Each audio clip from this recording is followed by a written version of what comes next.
netizen, balik lagi bareng gue, Elok Faikatul Hikmah di acara Talking About Film. Nah, di pertemuan ketujuh ini pada mata kuliah teknik produksi film, kelompok 5 menjelaskan tentang mengetahui format penulisan dalam proses pembuatan film. Nah, siapa aja sih anggota di kelompok 5? Yaitu ada Rianti, Alda Mutiara, Iqmal, Siti Khadijah, dan Lala Kastila. Nah, pada presentasi kali ini dipimpin oleh Iqmal. Lalu mereka menjelaskan tentang format penulisan. Nah, format penulisan ini yang tepat sangat penting dalam menyusun naskah film. Naskah itu merupakan panduan utama bagi seluruh tim produksi, termasuk sutradara, pemeran, dan kru teknis. Format yang konsisten memudahkan interpretasi naskah dan menghindari kebingungan dalam proses produksi. Selanjutnya ada skenario. Skenario adalah naskah cerita yang sudah lengkap dengan deskripsi dan dialog, telah matang dan siap digarap dalam bentuk visual. Marcellus Sumarno dalam buku Dasar-Dasar Apresiasi Film berpendapat bahwa skenario dapat diibaratkan seperti cetak biru bagi insinyur atau kerangka bagi tubuh manusia. Semua pengibaratan itu sebenarnya mempunyai makna yang sama, bahwa skenario adalah sesuatu yang membuat hidup sebuah tontonan sinetron atau film. Seperti halnya tubuh tanpa jiwa atau tubuh tanpa kerangka, film atau sinetron tanpa skenario akan mati. Selanjutnya, logika bahasa. Logika bahasa memainkan peran penting dalam membangun alur cerita yang kohesif dan meyakinkan.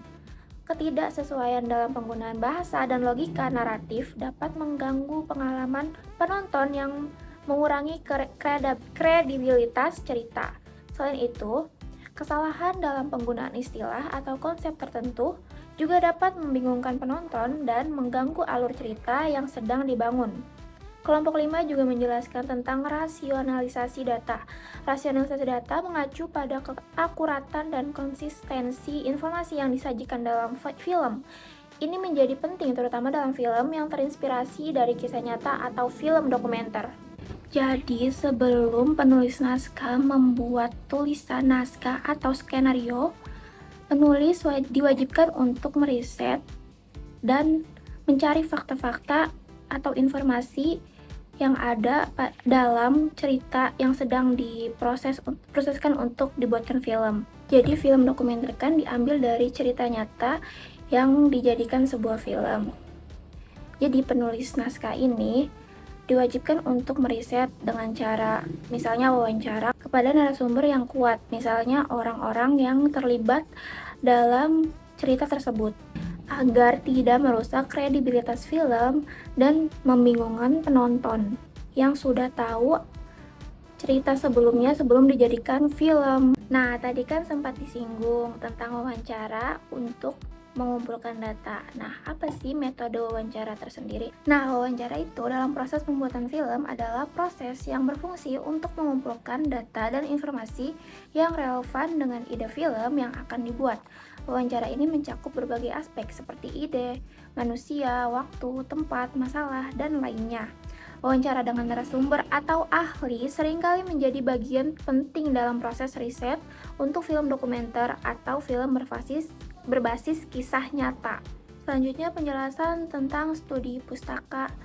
Studi pustaka dalam proses pembuatan film adalah langkah penting yang melibatkan penelitian dan analisis sumber-sumber tertulis yang relevan untuk mendukung pengembangan cerita, karakter, setting, dan elemen lain dari film yang akan dibuat. Nah, poin terkait studi pustaka ini dalam pembuatan film melingkupi: pertama, referensi historis dan budaya; kedua, penelitian karakter; ketiga, analisis tema dan konsep; keempat, referensi visual; dan terakhir adalah perbandingan dan analisis. Nah, sekarang masuk ke visualisasi data. Sebenarnya nggak beda jauh sama rasionalisasi data tadi. Nah, visualisasi data merupakan upaya menyampaikan informasi yang terkandung pada data agar lebih mudah dipahami oleh orang lain. Penggunaan data visual seperti grafik, animasi, atau visualisasi data dapat menjadi alat yang kuat untuk menyampaikan informasi kompleks dalam film.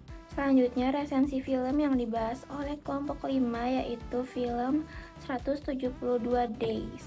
yang mengisahkan tentang perjalanan seorang perempuan bernama Nazira Syafa yang memutuskan untuk berhijrah agar dia bisa menjalankan kehidupan lebih baik. Sebelumnya, Nazira diceritakan pernah terjebak dalam lingkungan dan pergaulan yang bisa dikatakan jauh dari agama dan cenderung sangat bebas. Melalui perjalanan hijrahnya, Nazira Syafa kemudian jadi banyak belajar tentang ilmu agama dan sering menghadiri majelis pengajian. Lalu bertemu dengan Ustadz Amer, lalu menikah. Tapi tidak lama setelah menikah, suaminya Nazira jatuh sakit dan meninggal dunia. Nah, ini diadaptasi dari novel bestseller yang ditulis oleh Nazira Syafa sendiri. Lalu ada yang bertanya kepada kelompok 5, film dokumenter 170 Days ini termasuk kepada jenis film dokumenter apa? Lalu dijawab oleh kelompok 5 bahwa film 172 Days ini termasuk kepada film doku drama. Pertemuan ketujuh ini cukup sampai di situ aja.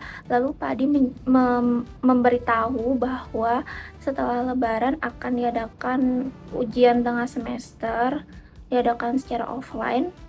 Nah, karena beberapa hari lagi menjelang Lebaran, gue mengucapkan minal aidin wal faizin, mohon maaf lahir dan batin kepada teman-teman semuanya.